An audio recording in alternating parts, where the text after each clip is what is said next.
जरा सोचो, पूरी दुनिया में एक इंसान सिर्फ एक कंगारू के साथ अकेला रह जाए। कुछ ऐसा ही होता है हमारी आज की कहानी में। कहानी की शुरुआत में उए नाम का एक आदमी रॉकेट में बैठकर चांद पर जा रहा था, लेकिन फिर इसी दौरान पाई नाम का एक बहुत बड़ा एस्ट्रॉयड धरती की तरफ मुड़ गया। ये उस एस्ट्रॉयड से भी बड़ा था जिसने धरती पर डायनासोर्स को खत्म किया था। इससे बचने के लिए इंसानों ने एक प्लान बनाया। चांद पर जिस स्पेस स्टेशन में उए जा रहा था, उस स्पेस स्टेशन को भी इसी चक्कर में बनाया गया था। उसके अंदर कई खतरनाक आधुनिक हथियार थे जिनकी मदद से एस्ट्रॉयड को तबाह करके उसके मलबे को चांद की ग्रेविटी की मदद से धरती से दूर खींच लिया जाएगा। 8 साल तक लगातार मेहनत करने के बाद आखिरकार इंसान इस मिशन में कामयाब हो गए और अब अपना काम खत्म करने के बाद उए और उसके सभी साथी वापस धरती पर आने के लिए तैयार थे। पर वापस आने से पहले उए अपनी कमांडर जिंग के सामने अपने प्यार का इजहार करना चाहता था और इसी चीज की तैयारी के लिए उसने अपने कमरे में जाके हेडफोन्स में गाने लगाए और एक लेटर लिखना शुरू कर दिया।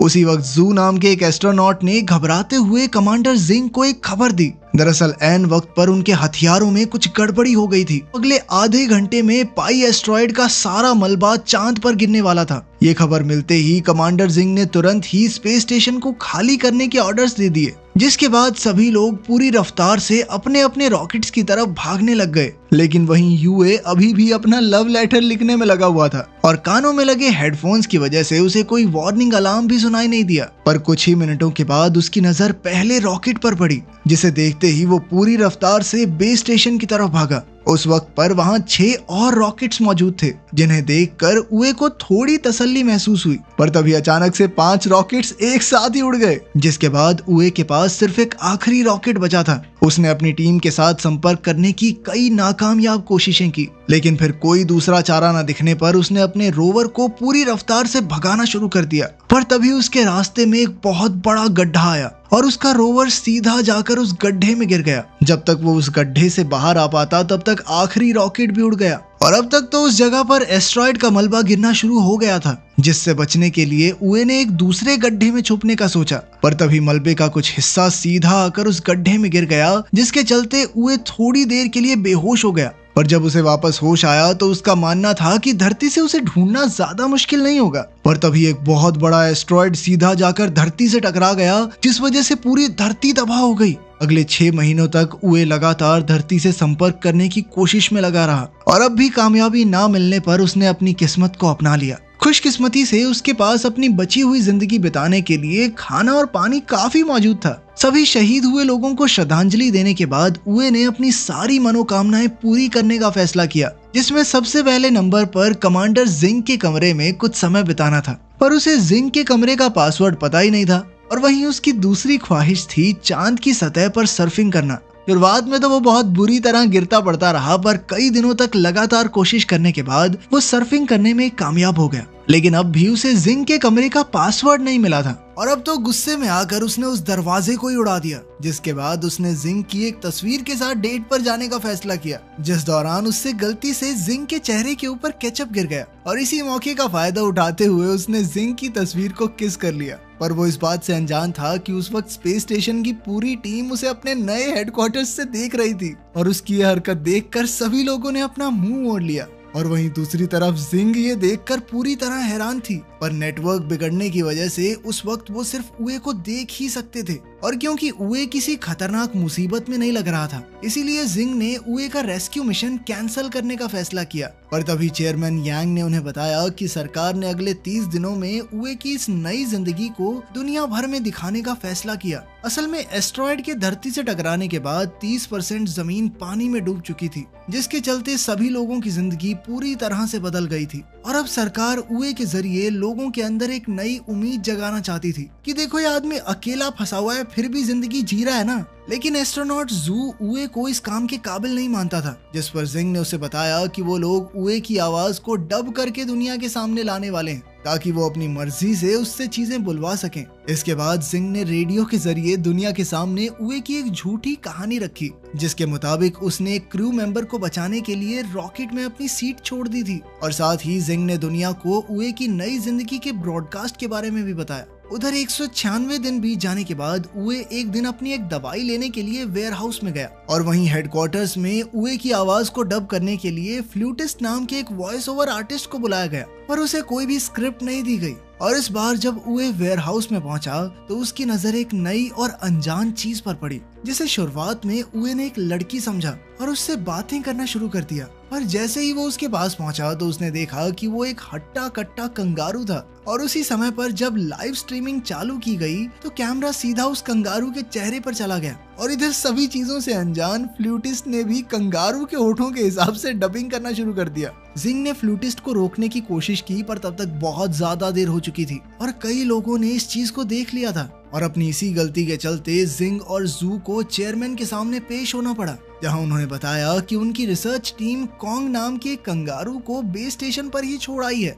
और वहीं दूसरी तरफ फ्लूटिस्ट कोई असली वॉइस ओवर आर्टिस्ट नहीं बल्कि सोशल मीडिया पर अलग अलग चीजों का वॉइस ओवर करने वाला एक इन्फ्लुएंसर था। और अपनी इस गलती के बाद जिंग ने फैसला किया कि वो लोग वीडियो की डबिंग करने के बजाय उसे एक कहानी की तरह सुनाएंगे। उधर स्पेसशिप में कॉन्ग को अपने पास बुलाने के लिए उए ने एक फीमेल कंगारू का रूप लिया, पर जैसे ही कॉन्ग को उसकी असलियत के बारे में पता चला तो उसने उए को पीटना शुरू कर दिया, जिसे देखकर फ्लूटिस्ट जोर जोर से हंसने लग गया। इसके बाद जिंग ने सारी गलती की जिम्मेदारी अपने सर ले ली और तभी उसे एक और खबर मिली कि स्पेसशिप में कॉन्ग और उए के बीच एक फाइटिंग मैच होने वाला था। इसके बाद सभी लोग बड़े ही ध्यान से उस मैच को देखने में लग गए, पर तभी कॉन्ग ने अपनी ताकत दिखाते हुए उए को पेट मार के बेहोश कर दिया। उसकी इस हालत को देखकर जिंग ने उए से बात करने की कोशिश की और जब होश आने पर उसने कम्युनिकेशन चैनल पर लाइंस देखी तो वो खुशी से रोने लग गया। किसी को सुन ना पाने के बावजूद भी उसे इस बात की खुशी थी कि धरती पर लोग जिंदा हैं। आपस में समझौता करने के बाद उन दोनों ने अपने रोवर में बैठकर एक टूटे हुए अपोलो 18 के पास जाने का फैसला किया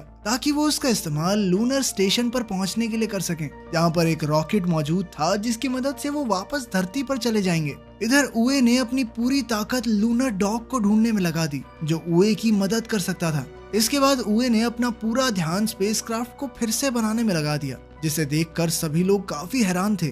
और जब जिंग ने उसकी फाइल चेक की तो उसे पता चला कि असल में वो एक फ्लाइट डायनामिक्स इंजीनियर था जो कि फिलहाल मेंटेनेंस डिपार्टमेंट में काम कर रहा था। अपने 282वें दिन उए ने बताया कि उनके टूटे हुए इंजन की वजह से उनके रोवर की एक वेट लिमिट थी, जिसके चलते उसे कॉन्ग को वहीं छोड़कर आगे बढ़ना पड़ेगा। पर फिर भी कॉन्ग उसे जबरदस्ती वापस अपने बेस पर ले आया। पर तभी उए को याद आया कि वो यहाँ मौजूद एक हथियार को प्रोटोटाइप इंजन की तरह इस्तेमाल कर सकते हैं, लेकिन इसमें काफी ज्यादा खतरा था। पर इसके बावजूद भी कॉन्ग उसका साथ देने के लिए तैयार था। उसकी ये बात सुनकर एस्ट्रोनॉट जू ने पूरी टीम को बताया कि ये काम हो जरूर सकता है, पर सूरज ढलने से पहले उसे बेस पर लाना काफी ज्यादा मुश्किल था, क्योंकि प्रोटोटाइप इंजन सोलर पावर से काम करता था और चांद का एक दिन धरती के 14 दिनों के बराबर होने के बावजूद भी अगर उए उसे लगातार ड्राइव करता रहा तो भी वो वहां तक नहीं पहुंच पाएगा। सबका मानना था कि ये काम नहीं हो सकता, पर सूरज ढलते ही उए ने उल्टी तरफ ड्राइव करना शुरू कर दिया। दरअसल वो सूरज की रोशनी से बाहर इसलिए नहीं जा सकता था क्योंकि चांद पर सूरज हटते इतनी ज्यादा ठंड हो जाती है कि वो मारा जाता। और ये देखते ही जिंग समझ गई कि उए लगातार सूरज का पीछा करने वाला है ताकि उसके पास पूरे 41 दिनों का समय हो जाए। पर 28वें दिन ही कॉन्ग और उए पूरी तरह से थक चुके थे और इसीलिए उन दोनों ने एक दूसरे को आपस में रस्सी से बांध लिया था। और कई दिनों तक लगातार ड्राइव करने के बाद वो लोग आखिरकार इंजन तक पहुंच ही गए। वहां पहुंचते ही कॉन्ग ने लगातार एक बटन को दबाना शुरू कर दिया, पर खुशकिस्मती से वो कोई उल जलूल बटन नहीं, बस इंजन चेक बटन था। और उसकी इन्हीं खतरनाक हरकतों की वजह से उए ने उसे काट के अंदर ही बंद कर दिया। इसके बाद वो दोनों वापस अपने बेस के लिए निकल गए, पर रास्ते में कॉन्ग का काट इंजन से अलग हो गया। और जब तक उए को इस चीज का एहसास हुआ तब तक काफी समय बीत चुका था। उए जानता था कि अगर वो कॉन्ग को लेने के लिए वापस गया तो सूरज की रोशनी उसके हाथ से निकल सकती है। उए ने एक बार तो कॉन्ग को वहीं छोड़कर आगे बढ़ने का फैसला किया और उसकी ये हरकत देखकर सभी लोग काफी हैरान थे। पर कुछ ही मिनटों बाद वो पूरी रफ्तार से वापस कॉन्ग की तरफ मुड़ गया और थोड़ी देर तक वापस चलने के बाद वो आखिरकार कॉन्ग तक पहुंच ही गया। पर अब सभी कैलकुलेशंस के बाद सबका मानना था कि वो लोग समय रहते वापस नहीं लौट पाएंगे। इसीलिए जिंग ने सभी लोगों को जल्द से जल्द लूनर डॉग को ढूंढने का आदेश दिया ताकि उसकी बैटरी की मदद से उए वापस अपने बेस तक पहुंच सके। इधर काफी समय से बिना सोए लगातार गाड़ी चलाने की वजह से उए और कॉन्ग दोनों ही काफी ज्यादा थक चुके थे। पर तभी सूरज ढलने की वजह से अब उनके पास सिर्फ 5 घंटे की बैटरी बची थी। पर तभी लूनर डॉग अचानक से एक्टिवेट हो गया पर पावर सेविंग मोड में होने की वजह से वो उन दोनों को नहीं ढूंढ सकता था। उधर बेस से 55 किलोमीटर दूर बैटरी खत्म होने की वजह से कैबिन पूरी तरह से जम चुका था और मजबूरन उए और कॉन्ग को शिप से बाहर आना पड़ा। उधर एस्ट्रोनॉट जू ने लूनर डॉग का कंट्रोल अपने हाथ में लेकर उसे उए तक पहुंचाने का फैसला किया, पर रास्ते में ही बैटरी खत्म होने की वजह से लूनर डॉग एक बहुत बड़े गड्ढे में गिर गया, जिसे देखकर धरती पर सभी लोग बहुत निराश थे। उधर उए और कॉन्ग तारों को देखते हुए आपस में बातें कर ही रहे थे कि तभी उए एक बार फिर से जिंग की यादों में खो गया और तभी थोड़ी देर बाद जब उसे होश आया तो उसने देखा कि कॉन्ग एक कांच की रिफ्लेक्शन का पीछा करते हुए इधर उधर भाग रहा था। इससे उए को एक आइडिया आया और उसने कॉन्ग की पीठ पर एक स्लेज बांध दिया, जिसके बाद उसकी सर्फिंग प्रैक्टिस बहुत काम आई। अब वो दोनों बड़ी ही तेजी से आगे बढ़ रहे थे, पर तभी उनके सामने एक बहुत बड़ा गड्ढा आ गया, जिसे पार करने के लिए उए ने बड़ी ही चालाकी से नाइट्रोजन टैंक्स का इस्तेमाल किया। उसकी ये कामयाबी देखकर धरती पर सभी लोग काफी ज्यादा खुश थे और अब उन सभी में एक नई उम्मीद जाग गई थी। दूसरी तरफ अपनी बहादुरी की वजह से उए को धरती पर कई सम्मान मिले, जिन्हें लेने के लिए चेयरमैन खुद जाया करते थे। तभी जिंग ने चेयरमैन को बताया कि आने वाले 3 महीनों में कम्युनिकेशन लाइंस ठीक होने वाली थी, जिसके बाद वो लोग उए से संपर्क कर सकते हैं। धीरे धीरे चीजें वापस से ठीक होने लगी थी, पर कोई ये नहीं जानता था कि पाई एस्ट्रॉइड का एक बहुत बड़ा हिस्सा अभी भी खतरा बनकर उन सभी का इंतजार कर रहा था। उधर उए और कॉन्ग आपस में खेल रहे थे कि तभी कॉन्ग ने गलती से कुछ तारों को छू दिया, जिसके बाद उए को स्क्रीन पर पिछली बार की तरह कुछ सिग्नल्स दिखाई दिए। ये देखकर अब उए को लग रहा था कि शायद धरती पर कोई जिंदा नहीं बचा है और शायद पहले भी कॉन्ग ने इसी तरह तारों से कुछ छेड़खानी कर दी होगी और तब वो सिग्नल आए होंगे। ये देखकर उए काफी ज्यादा उदास हो गया और उधर जिंग ने अपनी पूरी ताकत से कम्युनिकेशन लाइंस ठीक करने का काम शुरू करवा दिया। कुछ दिनों बाद उए ने कॉन्ग के लिए एक महिला कंगारू का खिलौना तैयार किया और खुद सब खत्म करने के लिए शिप से बाहर चला गया। अब उए बहुत हताश हो गया था, इसीलिए जिंग ने पूरी दुनिया को बताया कि असल में उए क्या महसूस कर रहा है और साथ ही उसने सभी लोगों से मदद मांगते हुए कहा कि अपने फोन की फ्लैश लाइट को चांद की तरफ मोड़ दें। उधर उए जहाज से दूर अपना हेलमेट खोलने ही वाला था कि तभी उसकी नजर धरती से आ रही रोशनी पर पड़ी और ये देखते ही वो अपने घुटनों के बल बैठकर रोने लग गया। थोड़ी देर बाद बेस पर वापस जाकर जब उए ने कम्युनिकेशन बटन ऑन किया तो वो आखिरकार अपने सभी साथियों को सुन पा रहा था, जिन्होंने उसे धरती पर चल रही उसकी लाइव स्ट्रीमिंग के बारे में बताया। पर इसके बावजूद उए कुछ बोल नहीं रहा था, इसीलिए सभी लोगों ने जिंग को उसके सामने खड़ा कर दिया, जिसके हेलो बोलते ही वो काफी खुश हो गया। अगले कुछ दिनों तक सभी इंजीनियर्स ने उए को उसका स्पेसक्राफ्ट सही करने में मदद की, लेकिन खुश तो सिर्फ वो जिंग को देखने के बाद ही होता था। और आखिरकार स्पेसक्राफ्ट तैयार होने के बाद एक रात उए को जिंग से अकेले बात करने का मौका मिल गया, जिस दौरान उसने उए को बताया कि उसने मेंटेनेंस डिपार्टमेंट सिर्फ और सिर्फ उसी की वजह से ज्वाइन किया था। असल में उए पहले इस डिपार्टमेंट में काम करने के लिए तैयार नहीं था, पर तभी उसकी नजर पास से गुजर रही जिंग पर पड़ी और जिंग को देखते ही उसे प्यार हो गया। अब उसने सोच लिया था कि भाई चांद पे तो मैं जाके रहूंगा, इस बंदी के साथ रहना है तो रहना है। जिसके बाद वो मेंटेनेंस डिपार्टमेंट में छोटा सा काम करने को भी तैयार हो गया। उसकी ये बात सुनकर जिंग ने भी उसे बताया कि उस दिन रॉकेट में बैठते वक्त उसने उए को भागते हुए देख लिया था, पर अफसोस वो उस वक्त उसका इंतजार नहीं कर सकती थी।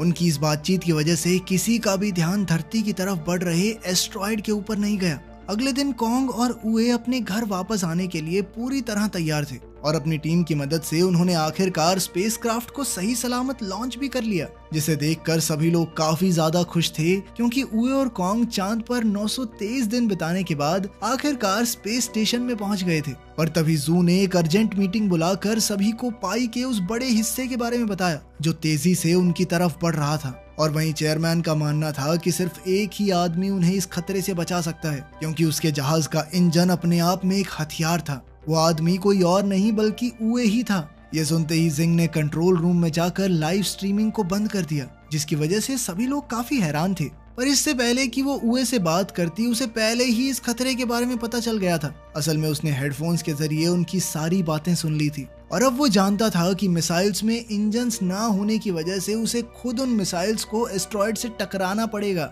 और मिसाइल के एक्टिवेट होने से पहले उसे अपने स्पेसक्राफ्ट में वापस भी आना होगा। इस मिशन में उसके जिंदा बचने के चांसेस बहुत ज्यादा कम थे, पर इसके बावजूद भी उए इस काम को करने के लिए तैयार हो गया, क्योंकि वो जानता था कि अब धरती को बचाने की जिम्मेदारी उसी के कंधों पर है। पर साथ ही उसने जिंग को कहा कि अगर वो मर गया तो अपने लिए किसी और को ढूंढ ले। क्योंकि वो उसे अकेले उदास जिंदगी बिताते हुए नहीं देखना चाहता। उए के हामी भरते ही धरती पर सभी लोगों को अंडरग्राउंड बंकर्स में जाने के आदेश दे दिए गए। इसके बाद उए ने सबसे पहले कॉन्ग को उसकी सीट से बांध दिया ताकि वो सही सलामत धरती पर पहुंच सके, लेकिन कॉन्ग अपने दोस्त के साथ ही रुकना चाहता था।